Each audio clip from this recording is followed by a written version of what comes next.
Hello guys, welcome to Interchange to Unit 5. Hit the road.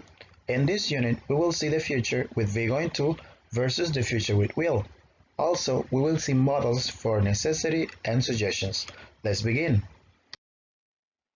What do you like to do on vacation? These are things that people like to do when they are on vacation. For example, take a fun trip. You can visit a foreign country, travel in my own country. So visit a foreign country is when we visit another country. Travel in my own country when I visit the different provinces, cities, or states in my own country, The next one, discover something new, when we try to do something different, like go to a music festival or take a photography course. Also, we could stay at home. We could hang out with friends, and we could host a family reunion. And the last one, enjoy nature. To enjoy natural things, we can go camping and we can relax at the beach.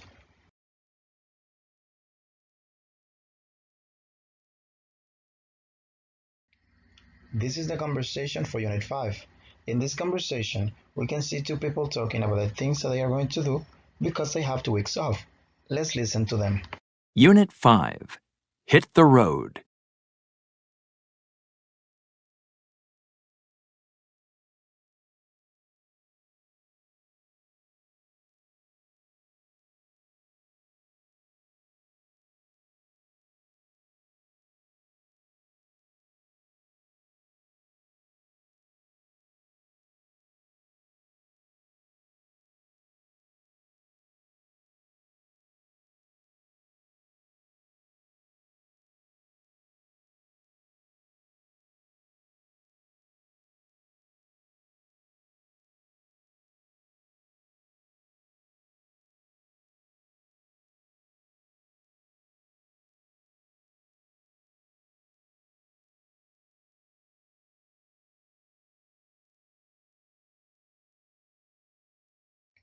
This is the first grammar point for Unit 5.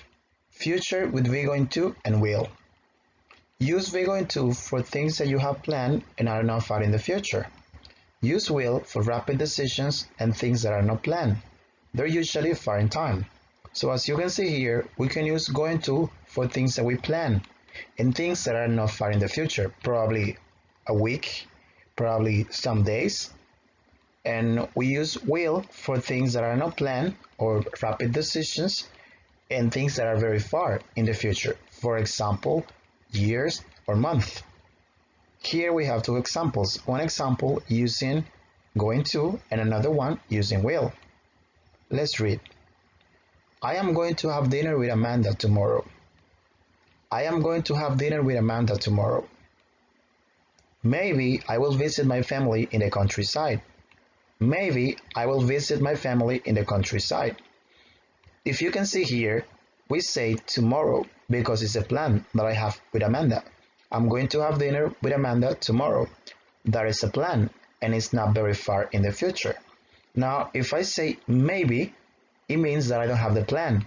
It's a possibility. I'm not sure. That's why we use will, because we are not sure. Future with will. Here we will see more cases in which you can use the future with will. To create sentences with will, you need the subject plus will plus the verb in the base form plus the complements. For example, maybe I will go to the beach with my friends. Maybe I will go to the beach with my friends. In this case, we have an uncertain intention. Uncertain intention is something that we are not sure about. This is an intention, but we are not sure if we are going to do it or not. So when we are not sure about something, we can use will. The next one, I will buy you a new laptop if you get good grades. I will buy you a new laptop if you get good grades. In this case, this is a promise.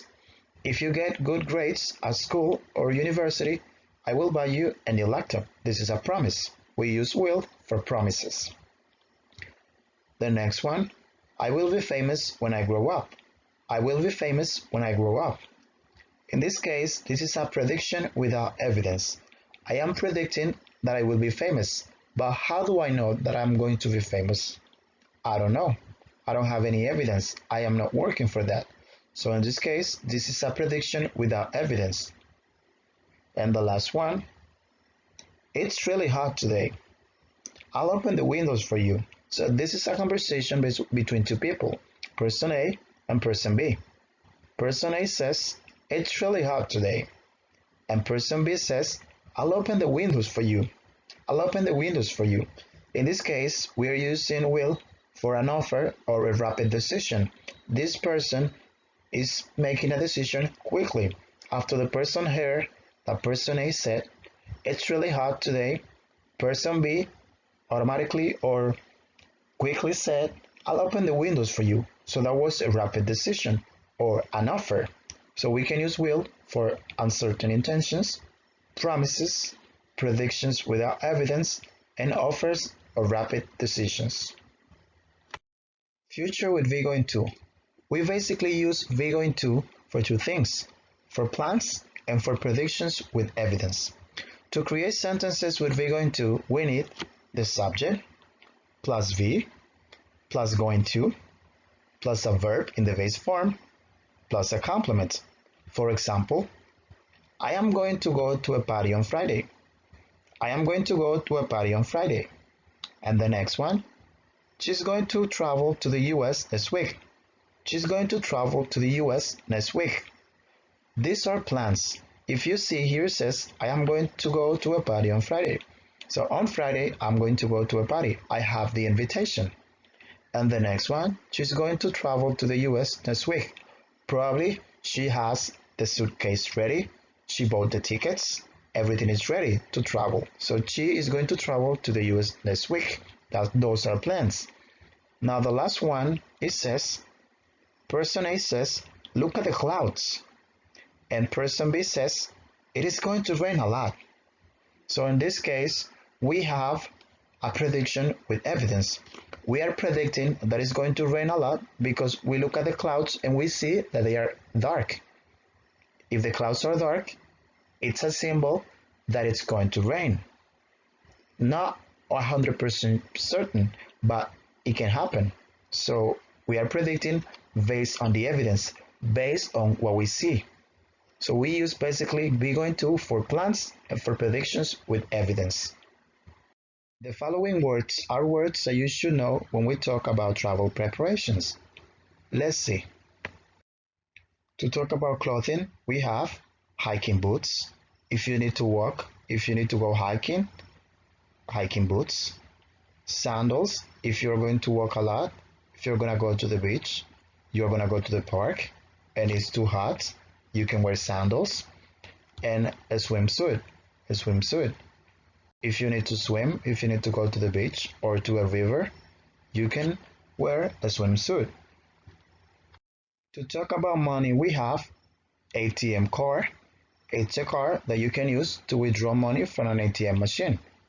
It's very convenient for people, that way they don't have to carry a lot of money with them. Now, cash, we have cash. Sometimes it's very important to carry cash with you because in some places they don't accept credit cards or ATM cards. But don't carry a lot of money because it's dangerous. And the next one, a money belt. A money belt is like a bag where you can put your money and carry your money with you. For health, we have first aid kit. A first aid kit is a small bag that contains the most important things that you use during an emergency. For example, scissors, alcohol, you have bandages, a thermometer, cotton, and things like that. Medication, the medicine, the pills that people need for a specific health problem or treatment. And vaccination. The vaccination is a shot or an injection that somebody receives to prevent an illness or a disease. Some documents that are important when you travel are the passport. The passport is a book that contains information about you and it has your picture. When you travel to another country, they stamp your entries on the passport. The passport contains your travel history. The next one, plane ticket. With a plane ticket, you can enter a plane. If you don't have a plane ticket, you cannot enter a plane. And the last one, travel insurance. The travel insurance is the protection that you have in case of an accident, death, or any health problem in another country or in another destination. Then we have the luggage. The luggage is used to put your things or your possessions. For example, the backpack, the carry-on bag, and the suitcase. The difference between the carry-on bag and the suitcase is basically that the carry-on bag is small, you can take it with you to the plane, and usually you don't have to pay for this. But the suitcase is usually larger or bigger, and you cannot take it with you to the plane. You have to pay for this. These are some travel tips that are very important and useful for people who travel. You must have a valid passport to travel overseas. You ought to make a copy of your passport and keep it in a secure place. You should try some of the local specialties, but you'd better avoid the stalls on the street. You shouldn't drink tap water. You'd better buy travel insurance before you leave your country. When you fly, you should keep important things in your carry-on bag, such as your medication and ATM card. You shouldn't pack them in your checked luggage. In most countries, you don't have to have an international driver's license, but you have to carry a license from your own country. You also need to be 21 or over. You'd better keep a copy of your credit card numbers at the hotel, and you shouldn't carry a little cash when you go out. Modals for necessity and suggestions. These modals are used to express that an action is necessary or to give recommendations. For example, you should pack shorts, sandals, and t-shirts when you travel to the Dominican Republic or to the DR. And the next one, you must be 18 or over to vote in the Dominican Republic. So the first one says you should pack shorts, sandals, and t-shirts when you travel to the Dominican Republic. This is a suggestion. We are using should because the Dominican Republic is very hot, especially in the summer. So if you're going to travel to the Dominican Republic, you should have shorts, sandals, and t-shirts with you. And the next one, you must be 18 or over to vote in the Dominican Republic. This is an obligation. If you are not 18, you cannot vote in the Dominican Republic.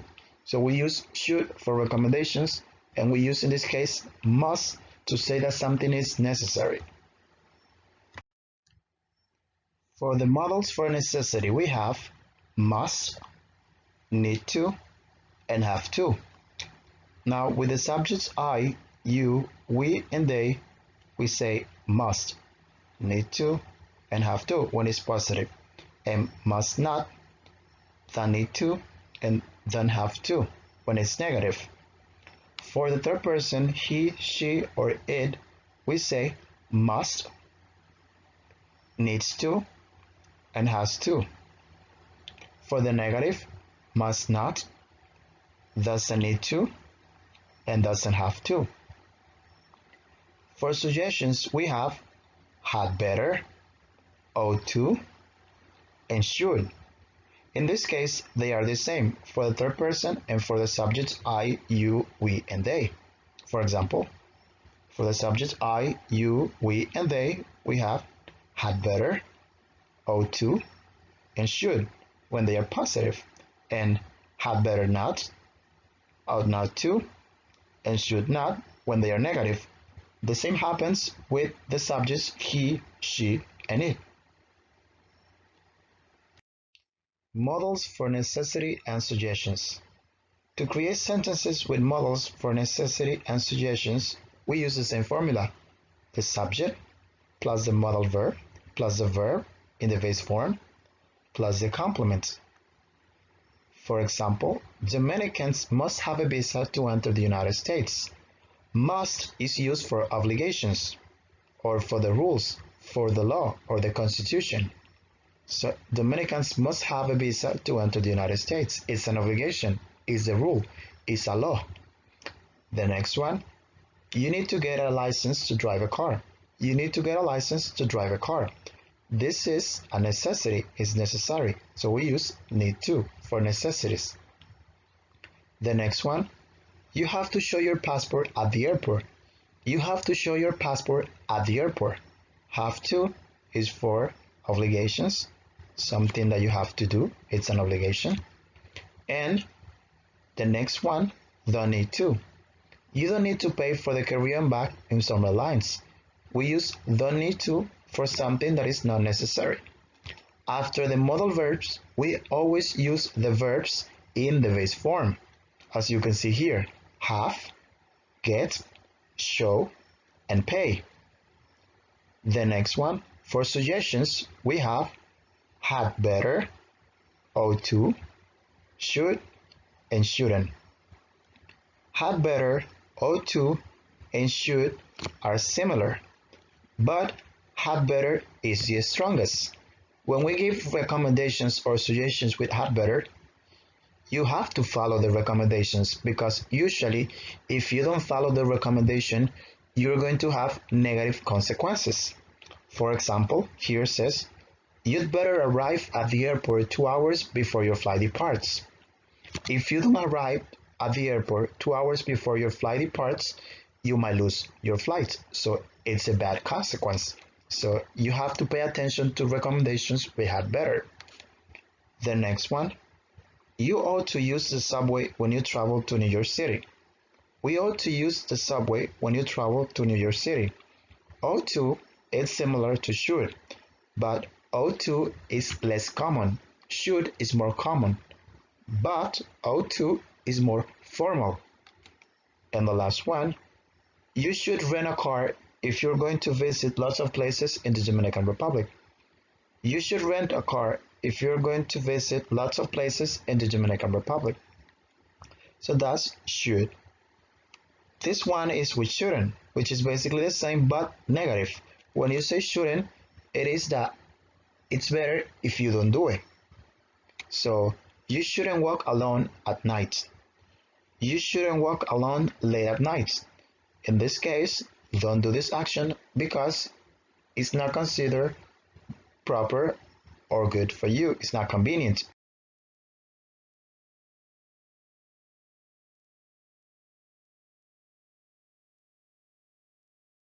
It's very important not to make these mistakes. So don't write, people must to get a passport to travel. You should to buy tickets with plenty of time. We'd better to drive quickly or we'll miss the flight. So don't use to with must, should, and had better. Instead, you should say must, should, and better or had better.